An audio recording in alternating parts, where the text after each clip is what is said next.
après Seigne Babacar en 1958 Seigne Babacar mi ngi génn àdduna 57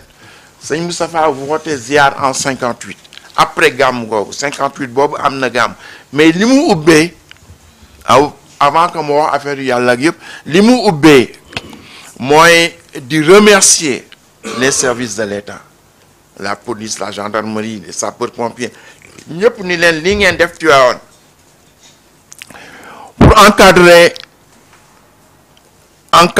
pèlerins yi fa demoon ba ñu mën def seen farata gàmmu ni ñu war gàmmoo dellu si. C'est pas une obligation parce que vous êtes l'État, vous êtes dans un État démocratique, mais dans un État laïque. Ah, waru leen seen baax a tax ngeen def ko fii itam li ngeen di def yëpp seen baax a tax. Nous sommes dans un État laïque. Oh, bon, Tivaouane, débrouillez-vous. Mais quand on voit ce qui s'est passé à Touba, da ngeen def le même effort.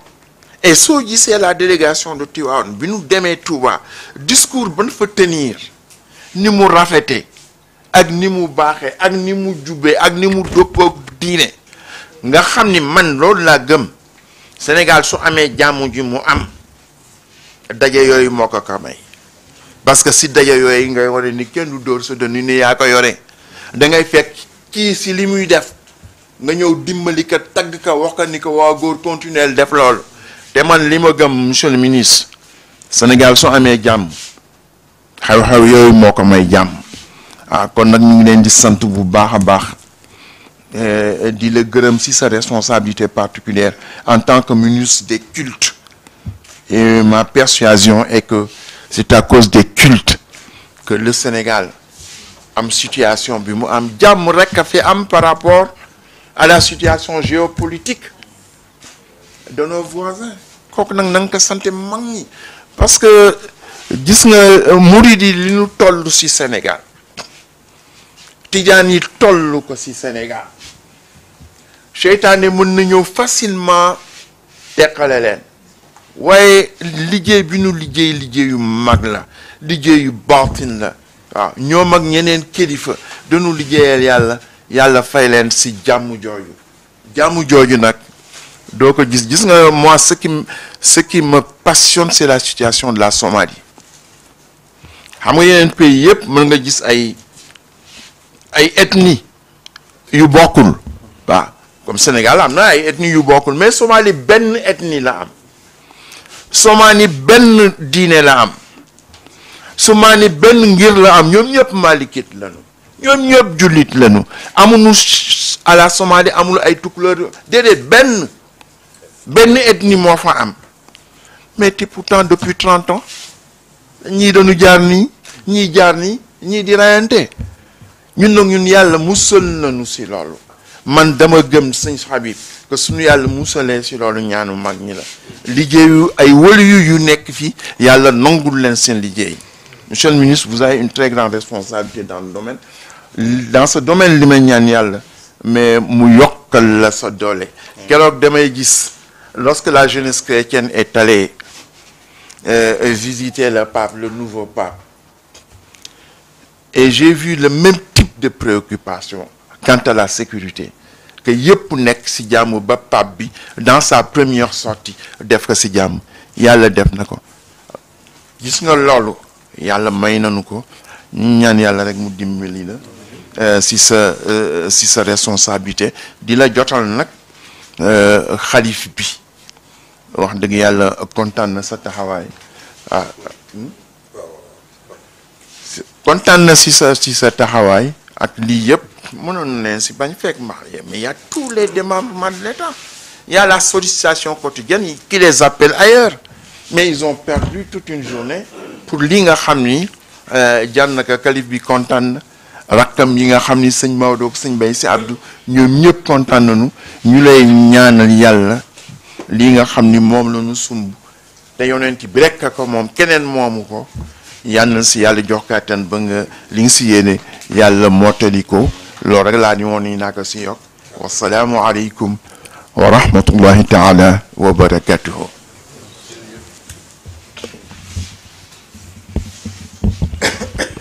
Merci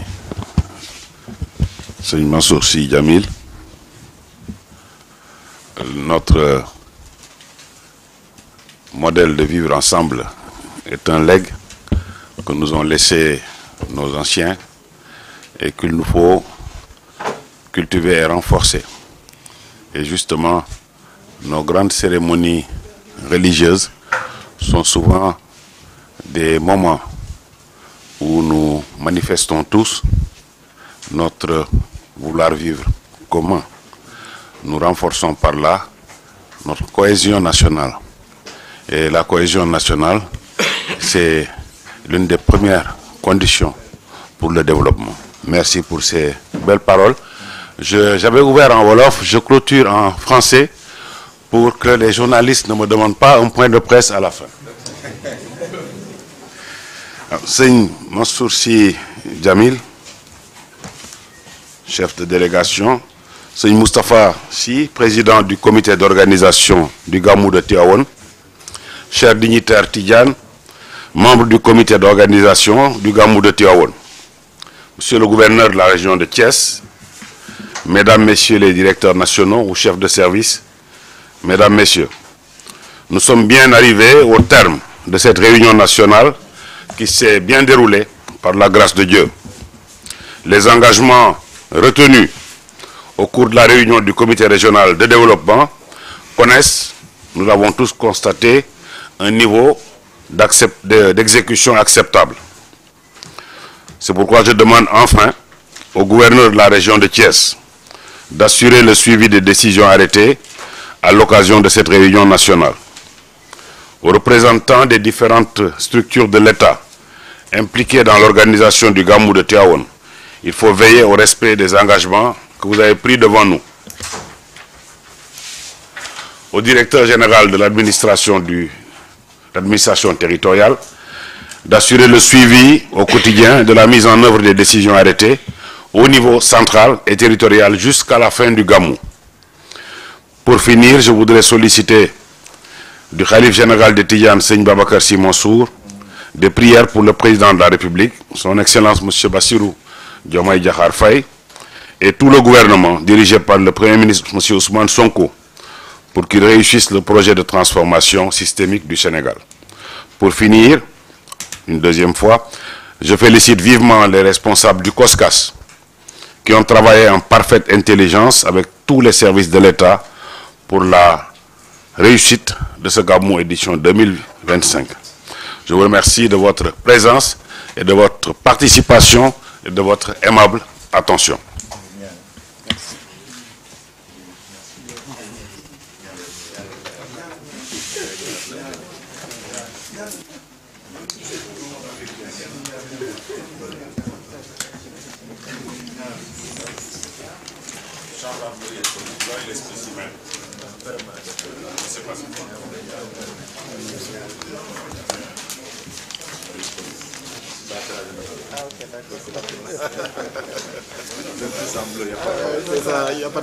mbokk yi ñu ci ndigalul Serigne Mansour ñu jéem a tëj jataay bi gërëm le ministre ci turu xalifa bi ni mu ko waxee wax ministre ni ko njabootu xalifa bi yëpp teew nañu ci njiitalal Serigne Mansour Sy Djamil ak Serigne Moustapha Sy Al Amin ànd kook Serigne Cheikh Omar Sy Djamil ànd kook Serigne Maam Asi Rakam bu Seydi Djamil ànd kook Serigne Habib Sy bu xalifa bi bu Serigne Babacar Mansour ànd kook Abdoul Hamid Sy ànd kook Serigne Babacar Sy Cissé ànd kook Serigne Hadi Sy ànd kook Serigne jaam bii di wax di Mouhamadoul Habib Sy Mansour ànd kook président COSCAS ak responsable jamaatu Nour as-Sinni bi nga xam ni ñoom ñooy saytu jumaa ji te kenn mënatul dem bàyyi leen gannaaw ñu ànd ak waa COSCAS ci liggéey bu rafet bi ak comité bi ñun ñëpp ñu àndandoo ñëw gërëm la sant la ci turu xalifa bi ci taxawaay bu rafet bi ak dalal bi ak liggéey bu rafet bi waaye itam sant sa gouverneur ci liggéey bi nga xam ni gannaaw yàlla ma nga dooree di ko sant muy sunu préfet Hadji Mamadou Gueye nga xam ni liggéey bi yëpp ci moom la doore mu yéegal ko ba ci gouverneur rafetal ko ba indi ko ci yow ñoom itam ñu ngi leen di sant sunu maire di ko jaale rakkam ji nga xam ni génn na àdduna barki démb di ko ñaanal yàlla xare ko aljanna di nuyu sunu jarbaat président conseil départemental waaye di nuyu chef de service yi fi nekk yëpp di la wax ni monsieur le ministre ñu ngi lay yóbbante nuyoo ci le président de la république ci turu xalif bi nga santal nu ko gërëmal nu ko santal ñu le premier ministre di la sant yow itam également ci sa taxawaay di la ñaanal yàlla mission bi yàlla na ko yàlla mottali di wax ni ñëpp ni leen gàmmu gàngoog na ñëpp ñëw ci jàmm te ànd ak yar ak teggin ak dal ak xam ni fi ñu jëm si comme ni ñu koy waxee rek ka fa tëdd ku mat a bàyyi xel la muy Seydi Hadj Malick ak njabootam ki ñu koy defalit mu yonent bi sallallahu alayhi wa sallam ku mat a bàyyi xel la di ñaan yàlla indi ñëpp ci jàmm diggante bi ak boobu yàlla na fi yàlla def jàmm sëriñ bi itam yàlla may ko wér mu mën a teeru ay ganam ci jàmm moom ak ay rakkam yu tedd ya Seydil Hadj Malick ak sëñ Babacar Abdou sëriñ bi waxoon na itam ni bu ñu ñëwee nañ ndokkeel ci turam sunu wayjur wa ca Touba di Cerno Cheikh Muntaka ci màggal gi nga xam ni jóge nañ ci di ñaan yàlla lépp lu fa ñaan yàlla na ko yàlla nangu yàlla barkeel ko yàggal taxawaayam di invité waa jàngu bi di invité Sénégal yëpp di leen wax ni Tiwaawoon ñëpp la sëriñ bi nee na mi ngi invité ñëpp di gërëm ñëpp di ñaan yàlla barkeel di itam fàttali rek te it di massawu ñi nga xam ni wax dëgg yàlla ñoo loru ci biir mbënd mii nga xam ni taw bii ñu nekk am na kër yoo xam ni boo fa demee tey sa yaram dafay daw ndax inondation ak fu mu mën a dal ci Sénégal sëriñ baa ngi lay massawu di ñaan yàlla natt yooyu yàlla teggil la ko ci jàmm tabaarakallahu di ñaan itam borom oto yi ñu xam ñu bàyyi xel pneu yi ndax route yi bu tawee ak usage yenn pneu yi ak ni ñuy dawee ci vitesse yi nit du lekk lu dul wërsëgam mi ngi ñaan rek nit ñi ñu ñëw ak dal xam ni kenn ku ci nekk bés gàmmu yamul ci benn bés am na ren amaat na am na yeneen xéewal yu yàlla indi nañ ko bàyyi xel bàyyiwaale xel itam commerçant yi ñu ngi leen di ñaan seen produit yi nga xam ni ñi ngi koy indi ca dëkk ba ñu bañ a profité rek ci biir nit ñi nañu bàyyi xel li ñuy jox doomu aadama yi di ñaan itam ñi nga xam ne ñi ngi ñëw muy daayira yi togg yi ñuy togg di ko indi Tiwaawan bu ñu sañoon ñu ñëw ba Tiwaawan door ko faa toggee ndax dañoo nekk ci jamonoy tàngoor te intoxication dafa yomb ñi ngi ñaan rek yéen daayira yi ku ciy togg ñëwal ba Tiwaawan nga soog a togg li ngay togg mais togg dara fanaanal ko 24 heures indi ko mën nga koo jiiñ commerçant wala kenn fekk yow mi ko togg la yooyu yëpp ci wàllu sécurité la te bu ñu sañoon ñëpp ñëw ci jàmm delluwaat ci jàmm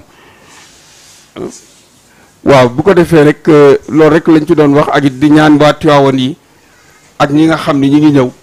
mooy réseaux sociaux yi comme ni ñu ko waxee woon rek jël sa téléphone di def sa live dem ci ruq di fa wane lu la neex wala ngay wax lu la neex loola du Tiwaawan damay wax ni Tiwaawan gàmm gi moom dëgg-dëgg Tiwaawan waxoon naa ko barki démb Seydi Hadj Malick ak ñëpp a ko bokk ku ñëw sa Tiwaawan jënd fa sa kër tabax fa liggéey fa def lu la neex gàmmu sa gàmmu bu la neexee lu la neex nga def ko fa waaye nag gàmmu moom dëgg-dëgg li maam El Hadj Malick waxoon rek naafila yu doy jàng alquran julli ci yonent bi loolu mooy gàmmu waaye lekk lu neex tëdd fu sedd sañse def yëfu ndaw kundaay yooyu moom nañ ko bàyyi gouverneur rek ñi mu àndal tabarakallah macha allah di ñaan yàlla it yàlla nañ yàlla may zéro accident yàlla bu benn accident am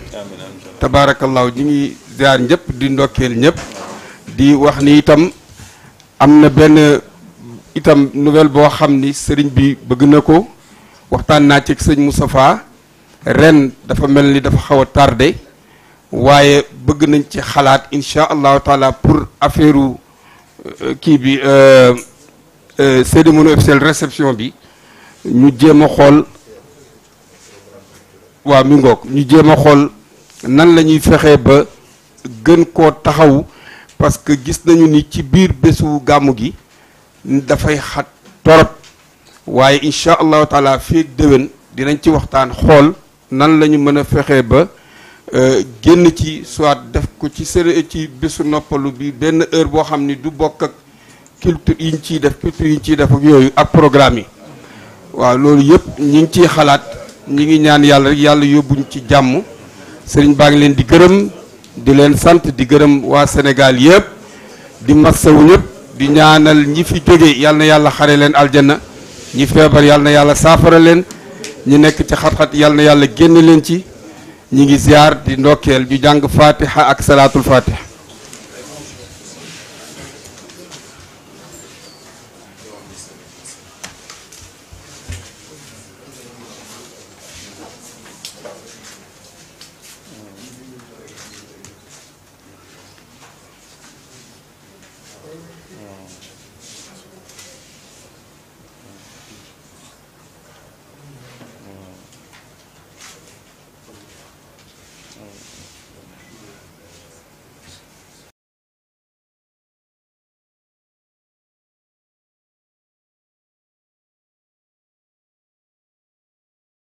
تعاظم ذاتك عن المثال والشريك والنظير والصحابة والوزير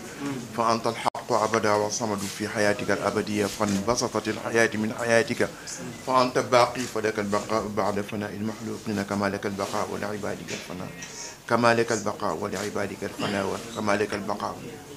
اللهم صل على سيدنا محمد صلاة تنجينا بها من جميع والآفات وتقدرنا بها جميع الحاجات وتطهرنا بها من جميع السيئات وترفعنا بها عندك أهل درجات وتبلغنا بها أقصى الغايات من جميع الخيرات في الحياة وبعد الممات إنك على كل شيء قدير إن الله وملائكته يصلون على النبي يا أيها الذين آمنوا صلوا سبحان ربك رب العزة عما يصفون وسلام على المرسلين فقرع يا باب الغير يا ربي لم يفد لذاك صرفنا نحو بابك وجهتي وبين يدي مولاي ما زلت واقفا ظليلا حقيدا مستغيثا لشدتي آمين آمين آمين يا رب العالمين.